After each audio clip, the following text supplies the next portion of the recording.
किंतु बहुत भयंकर जी भी अच्छी आमु देखदेवी आपण मानक माने केते तो माने बेले बेले लगुच आम बाड़ ना चिड़ियाघर जहाँ सबू प्रकार जंतु वन्य जंतु सबू बाहर बाघ पलि आसो तो बाघ आसा पूर्वर आमको ये सबू भल से जत्न करार अच्छे ऑन कर नी देखुची आउ कैमेरा ऑन करथिले देखुनी से गुंफा एठू सी जाऊँगी जो जगह देखिले एठू एंट्री मारुची ए तले ब्लैक है जो तले अच्छी एठू सी प्रवेश करुची आ मिस्टर चल लगे गुड मॉर्निंग जय जगन्नाथ। तो आपण समस्ते केमती अच्छा आशा करुच्ची भगवान को कृपारू आपण समस्ते भलरे थिबे आ मु भी बहुत भलरे अच्छी। तो किछि माने घर काम चलची व्यस्त रहूची तो से बोली किछि वीडियो आसुनी तो देह खराब तो जमा नाही किंतु घर काम जेहेतु बहुत अधिक हो जाइए तो मते जमा भी समय मिलूनी वीडियो बनैया को। तो आज बहुत दिन पर मो झील को देखिए वीडियो बनैया को इच्छा है कहीं मो झील को ना पाठ पढ़िया को देती सी जेते जहाँ ताकू बुझेले भी माने पढ़िया समय पढ़े कले खाली ड्राइंग करिया को इच्छा होची।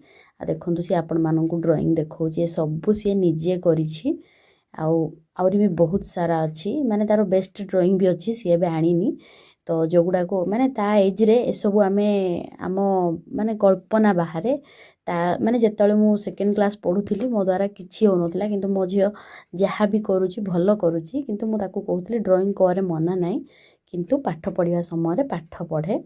तो माँ झीर एमती कथबार्ता चली से समय किछि गोटे हेइची ता पूर्वरु मु आपण मानकू अनुरोध करुच्ची। तो जी भी मो चैनल रे नुआ अच्छा चैनल को सब्सक्राइब करूँ वीडियो भल लगे वीडियो गोटे लाइक करूँ आउ सब्सक्राइब करिया को जमा भूलंतुनी।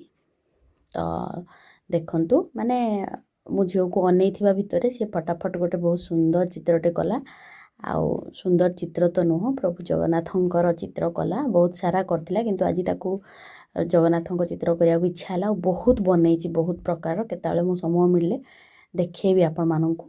तो बनैला ता सहित ऊपर लिखुची मु कहली हो ठीक अछि तू न लिखले भी जानिबे पूरा विश्व जानिछि प्रभु जगन्नाथ बोली।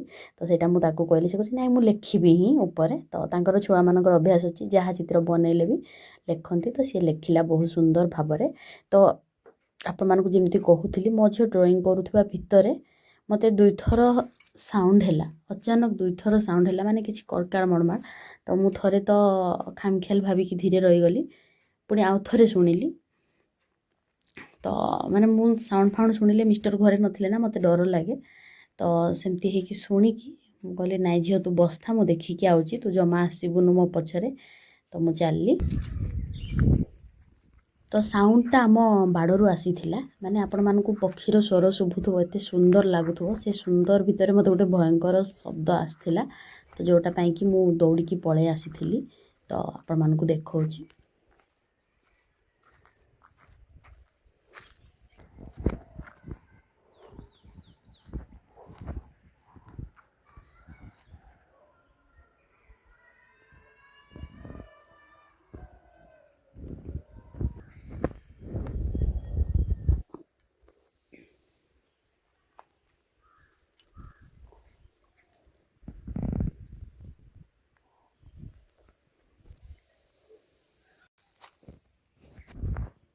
हेलो गुड इवनिंग जय जगन्नाथ।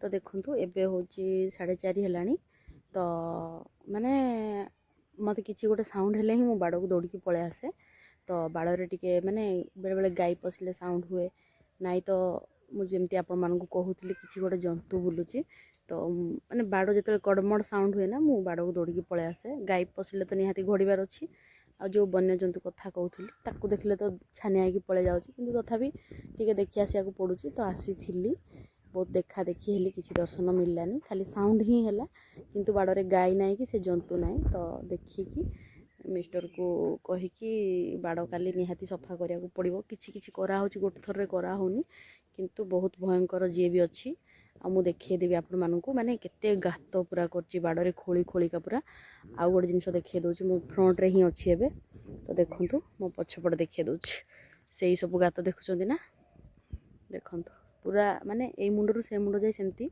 ମୁଁ ବେକ୍ କରିକି ଦେଖାଉଛି।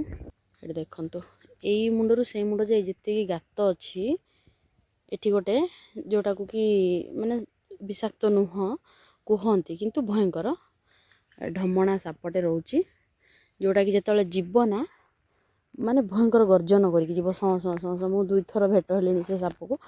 ତ ମାନେ ଗୋଟେ ଥର ତ ତା ସାଉଣ୍ଡ ଶୁଣିନି, ସେ ଜଷ୍ଟ ପଳେଇଲା। ଆଉ ଗୋଟେ ଥର ମୁଁ ବାଡ଼କୁ ଯାଇଥିଲି କ'ଣ ଶାଗ କାଢ଼ିବା ପାଇଁ, ଏତେ ସାଉଣ୍ଡ ହେଲା ତାର, ଭୟଙ୍କର ସାଉଣ୍ଡ। ତ ମାନେ ବେଳେବେଳେ ଲାଗୁଛି ଏଇଟା ଆମ ବାଡ଼ ନା ଚିଡ଼ିଆଘର। ଯାହା ସବୁ ପ୍ରକାର ଜନ୍ତୁ ବନ୍ୟଜନ୍ତୁ ସବୁ ବାହାରୁଛି ଏଠୁ। କେତେବେଳେ ବାରହା ହେଉଛି, କେତେବେଳେ ଠେକୁଆ ଆସୁଛି, କେତେବେଳେ ସାପ, କେତେବେଳେ କ'ଣ ସେଇଟା କିଛି କହିହେବନି। ଆଉ କେତେ ଦିନ ପରେ ବାଘ ପଳେଇ ଆସିବ। ତ ବାଘ ଆସିବା ପୂର୍ବରୁ ଆମକୁ ଏସବୁ ଭଲସେ ତାକୁ ଯତ୍ନ କରିବାର ଅଛି। ଆମେ ଭାବିଥିଲୁ ଏଠି କଫି ପ୍ଲାଣ୍ଟ କରିକି ଜଙ୍ଗଲ କରିଦେବୁ, ମାନେ ଗୋଲମରିଚ ଚାଷ କରିକି। ବେଳେବେଳେ ଡର ଲାଗୁଛି ଭାବିଲେ ଯେ ସେଇଟା ପୁଣି ଜଙ୍ଗଲ ହେବ ବୋଲେ ଆହୁରି କିଛି ଆସିକି ରହିବନି। ତ କ'ଣ କହିବି, ଆମେ ଏବେ ନା ଡିସାଇଡ଼୍ କରୁଛୁ ସବୁ ମାନେ ଯେତିକି ଆମର ଯେଉଁ ଜଙ୍ଗଲ ଭଳିଆ ଲାଗୁଛି, ଯେଉଁଟା ଯେମିତି କଦଳୀ, ସେପଟେ ଯେଉଁ ଝାଡ଼ୁ ଗଛ, ସେ ସବୁ ସଫା କରିବୁ।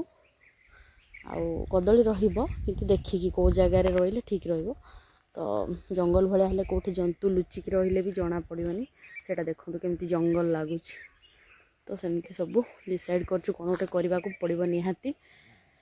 ଆଉ ଜଙ୍ଗଲ ଛାଡ଼ିକି ସବୁ ଜନ୍ତୁ ଗାଁକୁ ପଶିଲେଣି ମାନେ ଏବେ ଆମ ଜୀବନ ନିହାତି ସଙ୍କଟରେ। ମୁଁ ନା କ୍ୟାମେରା ଧରିକି ଆସିଥିଲି, ବେଳେବେଳେ ମୁଁ ଆସିଲା ଟାଇମ୍ରେ ହିଁ ସେ ଜନ୍ତୁ ଦୌଡ଼ିକି ଯାଏ। କିନ୍ତୁ କ'ଣ ମାନେ ଯେତେବେଳେ କ୍ୟାମେରା ଧରି ନଥିବି, ମୋବାଇଲ୍ ତ ମୋ ପାଖରେ ସବୁବେଳେ ରହୁଛି, କିନ୍ତୁ ଯେତେବେଳେ ଅନ୍ କରିନଥିବି ତାକୁ ଦେଖୁଛି, ଆଉ କ୍ୟାମେରା ଅନ୍ କରିଥିଲେ ତାକୁ ଦେଖୁନି। ସେଦିନ କ୍ୟାମେରା ସାମ୍ନାରେ ହିଁ ଧଡ଼ ଧଡ଼ ସାଉଣ୍ଡ ହେଲା, କିନ୍ତୁ ଏତେ ଭଲସେ ଜଣାପଡ଼ିଲାନି, ପବନ ହେଉଥିଲା, ମୁଁ କେବଳ ଜାଣିପାରିଲି। ଆଉ ଆଜି ତ କ୍ୟାମେରା ରେଡ଼ି କରିକି ଆସିଲି, ଦର୍ଶନ ନାହିଁ। ଆମେ ଭାବୁଛୁ ବେଳେବେଳେ ସିଏ ଇଭିନିଂରେ ହିଁ ଆସୁଛି ବୋଧେ ଜଙ୍ଗଲରୁ, ଆଉ ରହୁଛି ରାତି ସାରା, ଆଉ ରାତିରେ ଆମର ଯାହା ନଷ୍ଟ କରିବା କଥା କରିକି ଯାଉଛି। ତ ଦେଖିବା ଯେତେବେଳେ ଦର୍ଶନ ମିଳିବ ଆପଣମାନଙ୍କୁ ମୁଁ ଦେଖେଇବି। ତ ଏମିତି କଥା। ଆଉ ସିଏ ଜଙ୍ଗଲକୁ ଗଲାବେଳେ ହିଁ ଦିନରେ ହିଁ ଆମକୁ ସଫା କରିବାର ଅଛି ବାଡ଼ର, ବେଲେ ଆଉ ସିଏ ଆଉ ଆସିବନି। ବାଡ଼ ଯଦି ଇଏ ହେଇଥିବ ବୋଲେ ଦେଖନ୍ତୁ ଏମିତିରେ ବି ବାଡ଼ ବହୁତ ସଫା ଅଛି, ଖାଲି ତଡ଼ ତଡ଼ ଯାହା ସବୁ ଝାଡ଼ୁ ଜଙ୍ଗଲ ହେଇଛି, କଦଳୀ ଏଇ ଭିତରେ ହିଁ ସେ ରହୁଛି। ଆଉ ବାଉଁଶ ବି ଆମେ ଲଗେଇନୁ, ଆମ ସାଇଡ଼୍ ଲୋକମାନେ ଲଗେଇଛନ୍ତି। ତ ଦେଖନ୍ତୁ ଭୟଙ୍କର ଲାଗୁଛି। ସେଇଟା ହେଉଛି ତା ଜାଗା, ଏବେ ଯେଉଁଟା ଦେଖୁଛନ୍ତି ସେଇ ଭିତରେ ସେ ଘର ବନେଇକି ରହୁଛି। ଏଠି ଦେଖନ୍ତୁ ଏଇଟା ହେଉଛି ତା ଗୁମ୍ଫା। এইଠୁ ସିଏ ଯାଉଛି, ଏଇ ଯେଉଁ ଜାଗାଟା ଦେଖିଲେ ଏବେ, ଏଇଠୁ ଏଣ୍ଟ୍ରି ମାରୁଛି ଏଇ ତଳେ। ତ ତାକୁ ଏଇ ଜାଗାରେ 2 ଥର ମୁଁ ଭେଟ ପାଇଥିଲି, ଯେଉଁଟା ବ୍ଲାକ୍ ହେଇକି ଯେଉଁ ତଳେ ଅଛି, ଏଇଠୁ ସିଏ ପ୍ରବେଶ କରୁଛି। ଆଉ ମିଷ୍ଟର ସହିତ ସକାଳେ ପୁରା ବୁଲିକି ଦେଖିଲୁ, ସେ ଭିତରେ ପୁରା ଗୁମ୍ଫା ହେଇଛି। ହଉ ଯେତେବେଳେ ଦର୍ଶନ ମିଳିବ ମୁଁ ଦେଖେଇବି। ଏବେ ମୁଁ ଯାଉଛି ଘରକୁ, ଝିଅର ଟ୍ୟୁସନ୍ ଟାଇମ୍ ହେଲାଣି, ତାକୁ ଆଣିବାକୁ ଯିବି।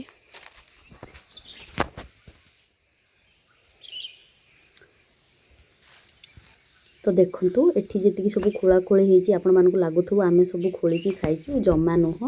ଏଇଟା ସେଇ ଜନ୍ତୁ ରାତିରେ ଆସିକି ଆମ କନ୍ଧମୂଳ ଆଉ ପାଳୁଅ ସବୁ ଖୋଳିକି ଖାଇଦେଉଛି। ତ ଛାଡ଼ନ୍ତୁ, ସେ ତା'ର ଖାଉ। ଆଜି ପାଇଁ ମୁଁ ରହିଲି। ବହୁତ ଜଲ୍ଦି ଆପଣମାନଙ୍କ ପାଇଁ ଆଉ ଏକ ନୂଆ ଫ୍ରେଶ୍ ଭିଡ଼ିଓ ନେଇକି ଆସିବି।